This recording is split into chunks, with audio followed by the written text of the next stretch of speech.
Hello guys, welcome back to my channel. ఈరోజు నేను పెద్దపురపల్లిలో పశువుల పండగకి అయితే వచ్చాను. పండగ అయిపోయింది. రిటర్న్ వెళ్ళేటప్పుడు ఒక చిన్న విలేజ్లో ప్రతి ఒక్కరు వాళ్ళ దగ్గర ఆవులుంటే ఆవులు, ఎద్దులుంటే ఎద్దులు బాగా కడుక్కొని డెకరేట్ చేసుకొని పిల్లలు పెద్దలు అందరూ ఊరేగిస్తా కనిపించారు. అసలు ఏంటైనా ఆగి చూస్తే పశువుల పండగ అంట. పాతకాలంలో మనం చేసుకునే ట్రెడిషనల్గా అందరూ హ్యాపీగా కలిసిమెలిసి చేసుకుంటున్నారు. ఆగి అయితే వాళ్ళ దగ్గర ఇంటర్వ్యూ తీసుకున్నాను. పూర్తి వీడియో అయితే చూసేయండి. వాళ్ళ మాటల్లో తెలుసుకుందాము ఎన్నేళ్ళకి చేస్తున్నారు అనేది. Hello guys, welcome back to my channel. ఈ రోజు మనం వచ్చేసి ఉప్పరపల్లి జల్లికట్టుకు పోతూ ఉన్నప్పుడు బోనమంద అనే విలేజ్ లో ట్రెడిషనల్ గా పాతకాలంలో చేసుకున్నట్టు పశువుల పండుగ అయితే చేస్తున్నారు. వాళ్ళ గ్రామస్తులు అయితే ఉన్నారు. పూర్తి డీటెయిల్స్ వాళ్ళతో తెలుసుకున్నాము. హాయ్ అన్న, మీ పేరన్నా? ఓకే, నా పేరు జి శ్రీనివాసులు. ఓకేనా, ఇది ఏ ఊరునా? ఇది సోమల మండలం పేటూరు పంచాయతీ బోనమంద గ్రామము.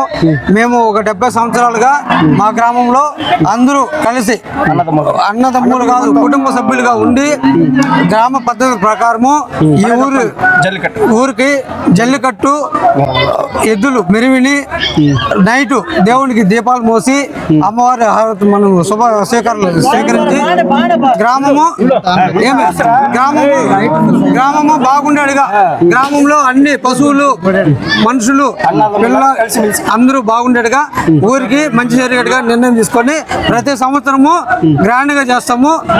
మా ఊర్లో ఎటువంటి సమస్యలు లేవు, ఎటువంటి గొడవలు ఉండవు, ఎవరికి ఎటువంటి గాయాలు జరిగిన చరిత్ర లేదు.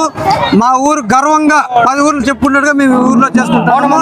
బాణమంద అందరూ గ్రాండ్ గా చేసుకుంటాం. Welcome to thanks to news. Okay